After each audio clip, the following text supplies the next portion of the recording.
ನನ್ನೆಲ್ಲ ಯೂಟ್ಯೂಬ್ ವೀಕ್ಷಕ ಸ್ನೇಹಿತರಿಗೆ ನಿಮ್ಮ ಸುಪ್ರಿಯಾ ಶಿವಮೂರ್ತಿ ಗೌಡ ಮಾಡುವ ನಮಸ್ಕಾರಗಳು. ಎಲ್ಲರೂ ಹೇಗಿದ್ದೀರಿ? ಚೆನ್ನಾಗಿದ್ದೀರಾ ಅಂತ ಭಾವಿಸ್ತಾ ರಾಮಾಯಣದ 126ನೇ ಭಾಗವನ್ನು ಪ್ರಾರಂಭಿಸೋದಕ್ಕೂ ಮುನ್ನ 125ನೇ ಭಾಗದಲ್ಲಿ ಇಂದಿನ ಭಾಗದಲ್ಲಿ ಏನಿತ್ತು ಅಂತಂದರೆ, ವಾಯುವೇಗದಲ್ಲಿ ಆರಿದ ಹನುಮಂತರು ಹಿಮಾಲಯ ಪರ್ವತದ ಸಮೀಪದಲ್ಲಿ ಬರುವ ವೃಷಭ ಮತ್ತು ಕೈಲಾಸ ಪರ್ವತಗಳ ನಡುವೆ ಬರುವಂತಹ ಸಂಜೀವಿನಿ ಪರ್ವತವನ್ನು ತಲುಪಿ ಸಂಜೀವಿನಿ ಪರ್ವತವನ್ನು ತಂದು ರಾಮ ಲಕ್ಷ್ಮಣರನ್ನು ಹಾಗೂ ವಾನರರನ್ನು ಅವರು ಆಗಿದ್ದಂತಹ ಗಾಯದಿಂದ ಮುಕ್ತಗೊಳಿಸಿ ಮತ್ತೆ ಯುದ್ಧಕ್ಕೆ ಎಲ್ಲರೂ ಸಿದ್ಧರಾಗಿ ನಿಂತಿದ್ದಾರೆ. ಆ ಒಂದು ಮುಂದುವರೆದ ಭಾಗವೇ 126ನೇ ಭಾಗವಾಗಿದ್ದು, ಆ ಒಂದು ಭಾಗವನ್ನು ನಾನೀಗ ಪ್ರಾರಂಭಿಸ್ತಾ ಇದ್ದೀನಿ ಸ್ನೇಹಿತರೆ. ಕೂಡಲೇ ವಾನರರು ಲಂಕೆಯತ್ತ ಹೊರಟರು.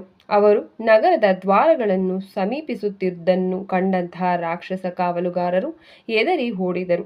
ಯಾವ ಪ್ರತಿರೋಧವೂ ಇಲ್ಲದೆ ಒಳಗೆ ಪ್ರವೇಶಿಸಿದ ವಾನರರು ಪಂಜುಗಳನ್ನು ಕೈಯಲ್ಲಿ ಹಿಡಿದು ಲಂಕೆಯ ಬೀದಿಗಳಲ್ಲಿ ಓಡಾಡಿ ಅರಮನೆಗಳಿಗೆ, ದ್ವಾರಗಳಿಗೆ ಮತ್ತು ಗೋಡೆಗಳಿಗೆ ಬೆಂಕಿ ಹಚ್ಚಿದರು. ಬೆಂಕಿ ಎಲ್ಲೆಡೆ ಹಬ್ಬಿದಾಗ ಉರಿಯುತ್ತಿದ್ದ ಸಾವಿರಾರು ಕಟ್ಟಡಗಳು ನೆಲಕ್ಕೆ ಉರುಳಿದವು.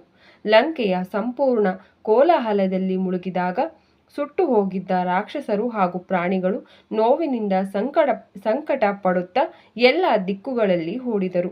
ಆಗ ರಾಮ ಲಕ್ಷ್ಮಣರು ತಮ್ಮ ಬಿಲ್ಲುಗಳನ್ನು ತೆಗೆದುಕೊಂಡು ರಾಮನು ತನ್ನ ಬಿಲ್ಲಿನ ಎದೆಯನ್ನು ಟೇಂಕರಿಸಿದಾಗ ಅಲ್ಲಿ ಆಗುತ್ತಿದ್ದ ಗದ್ದಲಕ್ಕಿಂತ ಜೋರಾಗಿ ಕೇಳಿಬಂದ ಆ ಶಬ್ದವು ಎಲ್ಲ ರಾಕ್ಷಸರಲ್ಲಿ ಭಯವನ್ನು ತುಂಬಿತು. ನಂತರ ಬಾಣಗಳ ಸುರಿಮಳೆಗೈದ ರಾಮನು ಲಂಕೆಯ ಮುಖ್ಯ ದ್ವಾರವನ್ನು ನಾಶ ಮಾಡಿದನು. ಆ ಧ್ವಂಸವನ್ನು ಕಂಡಂಥ ರಾವಣನು ಕೋಪದಿಂದ ಉದ್ವಿಗ್ನನಾದನು.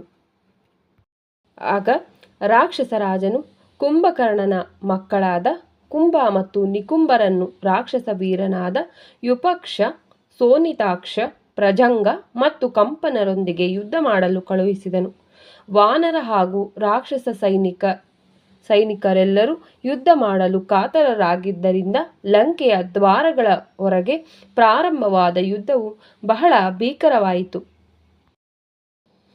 ಎರಡೂ ಕಡೆಯ ಯೋಧರ ಸಂಹಾರವಾಗುತ್ತಿದ್ದಾಗ ಅಂಗದನು ಕಂಪನನ ಕಡೆಗೆ ಕೂಡಲೇ ಧಾವಿಸಿದನು. ರಾಕ್ಷಸನ ಗದೆಯಿಂದ ಏಟು ತಿಂದಂತಹ ಅಂಗದನು ಪ್ರಜ್ಞೆ ತಪ್ಪಿ ಹಿಂದಕ್ಕೆ ಬಿದ್ದನು. ಆದರೆ ಬೇಗನೆ ಚೇತರಿಸಿಕೊಂಡ ರಾಜಕುಮಾರನು ಒಂದು ದೊಡ್ಡ ಪರ್ವತ ಶಿಖರವನ್ನು ಕಂಪನನೆಡೆಗೆ ಎಸೆದು ಅವನನ್ನು ಕೊಂದನು. ಕೋಪಗೊಂಡು ತನ್ನ ರಥದ ಮೇಲೇರಿದ್ದ ಸೋನಿತಾಕ್ಷನು ಅಂಗದನ ಕಡೆಗೆ ಧಾವಿಸಿ ತನ್ನ ಬಾಣಗಳಿಂದ ಅವನನ್ನು ಕ್ಷೋಭೆಗೊಳಗಾಗಿಸಿದಾಗ ಅಂಗದನು ತತ್ತರಿಸಲಿಲ್ಲ. ಬದಲಿಗೆ ಅವನು ರಾಕ್ಷಸನ ರಥವನ್ನು ಮತ್ತು ಬಿಲ್ಲನ್ನು ಬರಿಗೈಗಳಿಂದ ಜಜ್ಜಿ ನಾಶಪಡಿಸಿದನು. ತನ್ನ ಶಿಥಿಲವಾದ ರಥದಿಂದ ಕೆಳಗೆ ಜಿಗಿದ ಸೋನಿತಾಕ್ಷನು ತನ್ನ ಖಡ್ಗ ಮತ್ತು ಗುರಾಣಿಗಳನ್ನು ತೆಗೆದುಕೊಂಡನು. ಕೂಡಲೇ ಧಾವಿಸಿ ಸೋನಿತಾಕ್ಷನನ್ನು ಸೆರೆ ಹಿಡಿದ ಅಂಗದನು ಅವನ ಕೈಗಳಲ್ಲಿದ್ದ ಖಡ್ಗವನ್ನು ಕಿತ್ತುಕೊಂಡು ಅದರಿಂದಲೇ ಅವನನ್ನು ಕೊಚ್ಚಿದನು. ಸೋನಿತಾಕ್ಷನು ಗಾಯಗೊಂಡು ಕೆಳಗೆ ಬಿದ್ದಾಗ ಅಂಗದನು ಇತರ ರಾಕ್ಷಸ ಮುಖಂಡರೊಡನೆ ಯುದ್ಧ ಮಾಡಲು ಧಾವಿಸಿದನು. ಯುಪಕ್ಷ ಹಾಗೂ ಪ್ರಜಂಗರು ಅವನಿಗೆ ತಡೆಯೊಡ್ಡಲು ಬಂದಾಗ ಸೋನಿತಾಕ್ಷನು ಕೂಡ ಎದ್ದು ಅವನನ್ನು ಹಿಂಬಾಲಿಸಿದನು. ಮೈಂದ ಮತ್ತು ದ್ವಿವಿಧರು ಅಂಗದನ ಸಹಾಯಕ್ಕೆ ಹೋದಾಗ ಒಂದು ಘೋರವಾದ ಯುದ್ಧವು ಪ್ರಾರಂಭವಾಯಿತು. ವಾನರರು ರಾಕ್ಷಸನ ಮೇಲೆ ಮರಗಳ ಮತ್ತು ಪರ್ವತಗಳ ಶಿಖರಗಳ ಸುರಿಮಳೆಗೈದಾಗ ರಾಕ್ಷಸರು ಅವುಗಳನ್ನು ತಮ್ಮ ಅಸ್ತ್ರಗಳಿಂದ ಚೂರು ಚೂರು ಮಾಡಿದರು. ತನ್ನ ಖಡ್ಗವನ್ನು ತಿರುಗಿಸುತ್ತಿದ್ದ ಪ್ರಜಂಗನು ಅಂಗದನ ಕಡೆಗೆ ಧಾವಿಸಿದನು. ಆದರೆ ಅವನು ಆಕ್ರಮಣ ಮಾಡುವುದಕ್ಕೆ ಮುನ್ನವೇ ವಾಲಿಯ ಮಗನು ಅವನನ್ನು ಒಂದು ಮರದಿಂದ ಹೊಡೆದು ಉರುಳಿಸಿದನು. ಪ್ರಜಂಗನು ಎದ್ದು ನಿಲ್ಲಲು ಪ್ರಯತ್ನಿಸಿದಾಗ ಅಂಗದನು ಅವನನ್ನು ಹೊಡೆದು ಪ್ರಜ್ಞೆ ತಪ್ಪಿ ಬೀಳುವಂತೆ ಮಾಡಿದನು. ಇದನ್ನು ಕಂಡು ಮುನ್ನುಗ್ಗಿದ ಸೋನಿತಾಕ್ಷನು ಅಂಗದನ ಹಣೆಗೆ ಮುಷ್ಟಿಯಿಂದ ಹೊಡೆದನು. ಕ್ಷಣ ಮಾತ್ರ ತಬ್ಬಿಬ್ಬಾದ ಅಂಗದನು ಕೂಡಲೇ ಚೇತರಿಸಿಕೊಂಡನು. ಇತ್ತ ಪ್ರಜಂಗನು ನವೀಕೃತ ಬಲದೊಂದಿಗೆ ಅವನೆಡೆಗೆ ಧಾವಿಸಿದಾಗ ರಾಜಕುಮಾರನು ಅವನ ತಲೆಯನ್ನು ತನ್ನ ಕೈಗಳ ಹೊಡೆತ ಮಾತ್ರದಿಂದಲೇ ಕಡಿದು ಹಾಕಿದನು. ಯುದ್ಧ ಭೂಮಿಯಲ್ಲಾದ ತನ್ನ ಸೋದರ ಮಾವನ ಮರಣವನ್ನು ಕಂಡು ಅಶ್ರುಭರಿತನಾದ ಯುಪಕ್ಷನು ತನ್ನ ರಥದಿಂದ ಇಳಿದು ಕೈಯಲ್ಲಿ ಖಡ್ಗವನ್ನು ಹಿಡಿದು ದ್ವಿವಿಧನ ಕಡೆಗೆ ವೇಗವಾಗಿ ಧಾವಿಸಿದನು. ಧಾವಿಸುತ್ತಿದ್ದ ರಾಕ್ಷಸರನ್ನು ಹಿಡಿದುಕೊಂಡು ದ್ವಿವಿಧನು ಅವನ ಎದೆಯ ಮೇಲೆ ಪದೇ ಪದೇ ಹೊಡೆಯಲು ಪ್ರಾರಂಭಿಸಿದನು. ತನ್ನ ಸೋದರರನ್ನು ದ್ವಿವಿಧನು ಸೆರೆ ಹಿಡಿಯುವುದನ್ನು ಕಂಡಂತಹ ಸೋನಿತಾಕ್ಷನು ದ್ವಿವಿಧನ ಕಡೆಗೆ ಓಡಿ ತನ್ನ ಗದೆಯಿಂದ ಅವನ ಎದೆಗೆ ಬಲವಾಗಿ ಹೊಡೆದಾಗ ದ್ವಿವಿಧನು ಬೆರಗುಗೊಂಡು ಹಿಂಜರಿದನು. ಸೋನಿತಾಕ್ಷನು ತನ್ನ ಗದೆಯನ್ನು ಹೊಡೆಯಲು ಮತ್ತೆ ಎತ್ತಿದಾಗ ದ್ವಿವಿಧನು ಆ ಅಸ್ತ್ರವನ್ನು ಅವನ ಕೈಯಿಂದ ಕಿತ್ತುಕೊಂಡನು. ಆ ಸಮಯದಲ್ಲಿ ಅಲ್ಲಿಗೆ ಬಂದ ಮೈಂದನು ತನ್ನ ಕೈಯಿಂದ ಯುಪಕ್ಷನ ಎದೆಗೆ ಹೊಡೆದನು. ಆಗ ದ್ವಿವಿಧ ಹಾಗೂ ಮೈಂದರು ಯುಪಕ್ಷ ಹಾಗೂ ಸೋನಿತಾಕ್ಷರೊಡನೆ ಮಲ್ಲಯುದ್ಧದಲ್ಲಿ ತೊಡಗಿದರು.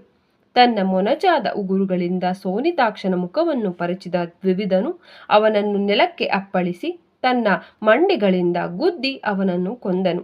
ನಂತರ ತನ್ನ ತೋಳುಗಳಿಂದ ಯುಪಕ್ಷನನ್ನು ಗಟ್ಟಿಯಾಗಿ ಅದುಮಿದ್ದಂತಹ ಮೈಂದನು ಅವನ ಜೀವವನ್ನು ದೇಹದಿಂದ ಕಿವುಚಿ ಹೊರಹಾಕಿದನು. ಸ್ನೇಹಿತರೆ, ರಾಮಾಯಣದ 126ನೇ ಭಾಗವನ್ನು ನಾನಿಲ್ಲಿಗೆ ಮುಕ್ತಾಯಗೊಳಿಸ್ತಿದ್ದೀನಿ. ನಿನ್ನೆ ಸಂಜೆ ಚಿಕ್ಕಮಗಳೂರಿನ ಹಿಂದೂ ಮಹಾಗಣಪತಿಯ ಒಂದು ವಿಸರ್ಜನಾ ಕಾರ್ಯ ಮತ್ತು ಒಂದು ಉತ್ಸವ ಮಹೋತ್ಸವ ಇದ್ದಿದ್ದರಿಂದಾಗಿ ಒಂದು ವಿಡಿಯೋ ಹಾಕೋಕ್ಕಾಗಿರಲಿಲ್ಲ. ಅದಕ್ಕಾಗಿ ವಿಡಿಯೋನ ಇವತ್ತು ಕಂಟಿನ್ಯೂಷನ್ ಮಾಡ್ತಾ ಇದ್ದೀನಿ. ಹಾಗೆ ವಿಸರ್ಜನಾ ಕಾರ್ಯಕ್ರಮದ ಒಂದು ಉತ್ಸವ ಹೇಗೆಲ್ಲ ಆಯಿತು ಅನ್ನೋದನ್ನು ಶಾರ್ಟ್ ವಿಡಿಯೋನಲ್ಲಿ ಹಾಕಿರ್ತೀನಿ. ಎಲ್ಲರೂ ನೋಡೋಕ್ಕೆ ಇಷ್ಟ ಇದ್ದವರು ನೋಡಿ, ಹಾಗೆ ಲೈಕ್ ಮಾಡಿ. ಹಾಗೆ ಈ ಒಂದು ರಾಮಾಯಣವನ್ನು ಆದಷ್ಟು ಕೇಳಿ, ಲೈಕ್ ಮಾಡಿ, ಸಬ್ಸ್ಕ್ರೈಬ್ ಮಾಡಿ, ಶೇರ್ ಮಾಡಿ ಅಂತ ಕೇಳ್ತಾ ನಿಮಗೆಲ್ಲರಿಗೂ ನನ್ನ ನಮಸ್ಕಾರ.